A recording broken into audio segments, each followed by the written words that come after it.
حاصلپور سے بھائی محمد ہارون صاحب نے سوال پوچھا ہے۔ وہ لکھتے ہیں، مولانا ہم نے آپ سے قسطوں پر شے فروخت کرنے کی بابت پوچھنا ہے۔ کیا قسطوں پر مہنگے داموں شے فروخت کرنا منع ہے، اور کیا یہ سود کے زمرے میں آتا ہے؟ وضاحت فرما دیں۔ محمد ہارون۔ جی میرے محترم بھائی، سب سے پہلے یہ جان لیں کہ قسطوں پر چیزیں دینے کے مختلف طریقے رائج ہیں۔ ان میں سے بعض ٹھیک ہیں اور بعض ٹھیک نہیں ہیں۔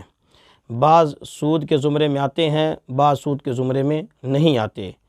لہٰذا جس طریقے پہ جو شے دے رہا ہے، اگر مخصوص وہی طریقہ لکھ دیا جاتا تو زیادہ مناسب تھا۔ بہرحال ہم جو عام طریقہ چلتا ہے، جو جائز بھی ہے اور بعض لوگ اس کو ناجائز سمجھتے ہیں، اس کو ہم یہاں ذکر کر دیتے ہیں تاکہ بات واضح ہو جائے۔ ہمارے ہاں جو مشہور طریقہ ہے وہ یہ ہے کہ چیز کا ریٹ پہلے طے ہو جاتا ہے کہ یہ چیز کوئی بھی شے، موبائل ہے، یہ ایک مثال ہے، 25,000 روپے کا مثال کے طور پہ نقد 25,000 روپے کا ہے، قسطوں کی وجہ سے یہی موبائل 30,000 روپے کا دیا جا رہا ہے۔ ریٹ پہلے دن ہی طے ہو جاتا ہے، اس کی قسط طے ہو جاتی ہے کہ اتنے دنوں میں دینی ہے، اور اس پر لیٹ فیس وغیرہ کچھ نہیں لگایا جاتا، 30,000 کا 30,000 ہی رہے گا، تو اس کے دینے میں کوئی قباحت نہیں، اس میں کوئی منع نہیں ہے، یہ جائز ہے، اس میں شرعاً کوئی قباحت نہیں۔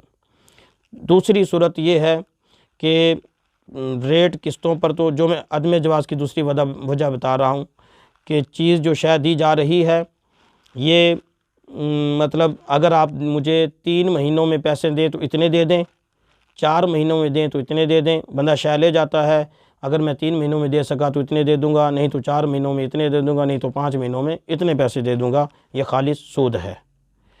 اب دیکھیں، دونوں قسطوں پہ دی جا رہی ہیں، دونوں طریقے قسطوں والے ہیں۔ پہلا طریقہ مختلف تھا، پہلے طریقے کی قیمت پہلے دن طے ہو گئی تھی اور اس کی مدت طے ہو گئی تھی۔ جو قیمت پہلے دن طے ہوئی تھی اس قیمت میں کسی قسم کی کوئی بڑھوتری نہیں ہے، نہ ہی لیٹ فیس وغیرہ کی صورت میں، نہ ہی کسی اور صورت میں، تو اس میں کوئی قباحت نہیں۔ اور دوسری صورت میں چونکہ 1 مہینے میں دینے کا اور ریٹ ہوا، دوسرے مہینے میں اور ریٹ ہوا، ریٹ طے ہی نہیں ہوا پہلے دن، تو یہ طریقہ ٹھیک نہیں، یہ خالی سود کا طریقہ ہے۔